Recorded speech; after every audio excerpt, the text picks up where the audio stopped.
Over the last 15 minutes, I've realised that starting a vlog is nowhere near as easy as you'd think. But I thought I'd persevere because it seemed like a really good way to talk about a few things that I might not have time to fully write up in detail. The first of which is this phrase, criticism as a team sport. It's a phrase I used on Friday at the Critics Circle Centenary Conference, and straight away Michael Coveney came back and he said, it's not a team sport, a critic is a critic. So I thought it was worth just unpacking a little bit. Now, once upon a time, you would have got your criticism by buying a newspaper and you turn to page whatever, and on that page there'd be a review by that paper's critic. And that, broadly speaking, was the only way you'd get an understanding of a particular show. If you wanted a range of opinion, you had to go out and buy a stack of newspapers or subscribe to something like Theatre Record. Clearly, that's not how we get our criticism today. Today, you go on Google, you type the show's name in, you add the word review, and instantly you're faced with a whole range of different opinions and reports about this particular show. You're much more likely to have a composite understanding of a given show without seeing it.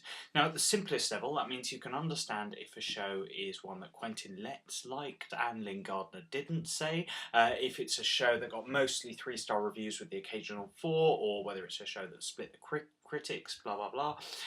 You can, at a subtler level, get a whole load of different descriptions of a set or a particular performance. Now, in practice, it doesn't actually always work like that, at least not as well as it probably could. And that's because we end up writing in the same mould as ever, the one that sort of feels like it's got sole responsibility to tell the reader everything about that show. They become catch-all reviews. We basically write criticism like we're the only critic around. And the thing is, actually, we don't really need to do that. The internet allows us to work in a very different way. It allows us to focus in on the design or a particular performance at the expense of everything else, on the basis that someone somewhere has probably covered the basics.